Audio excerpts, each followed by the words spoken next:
আরে আজকালকার বাচ্চারা পড়াশোনাই করতে চায় না। अच्छा। আর আমাদের বাপ দাদার আমলে সে নদী পাহাড় জঙ্গল পার হয়ে হয়ে পড়াশোনা করেছে তারা। হ্যাঁ ভাই, ঠিক বলেছিস।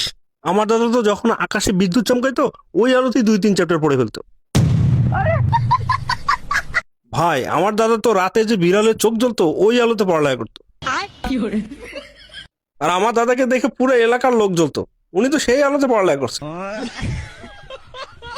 ভাই বাপ দাদার কথা বাদ দে, আমরাই তো কত কষ্ট করে পড়ালেখা করছি। হ্যাঁ ভাই, আমি তো ঘড়ি লাইট দিয়ে পড়ালেখা করছি। আর ভাই আমি পাথর ঘষা দিলে যে ঝিলিক বেরোতো সেই আলোতে পড়ালেখা করছি। আর ভাই আমি তো কটা জোনাকি পোকা ধরে নিয়ে এসে রুমে ছেড়ে দিতাম, সেই আলোতে পড়ালেখা করতাম।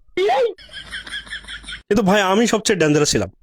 একটা বইয়ের মধ্যে আগুন লাগাই দিতাম আর ওই আলোতে 3-4টা বই পড়ে ফেলতাম। কিন্তু ভাই তুই একটা ভুল করছস। কি? আচ্ছা তোর আর তোর বাপ দাদার পড়াশোনার যখন এতই শখ ছিল, তা মোমবাতি কিনে নিত। আর শালা তোর আর তোর বাপ দাদার পড়াশোনার এত ঝোঁক ছিল তো দিনে পড়ালেখা করতো। আর শালা তুই হাসতেছিস কেন? সব জানি তোর বাপ দাদা সম্পর্কে। এক নম্বরের মূর্খ ছিল সব, এই মিথ্যা কথা বলতেছে। আরে 500 করে চাল নিয়ে নিয়ে জমি বিক্রি করে খাইছে।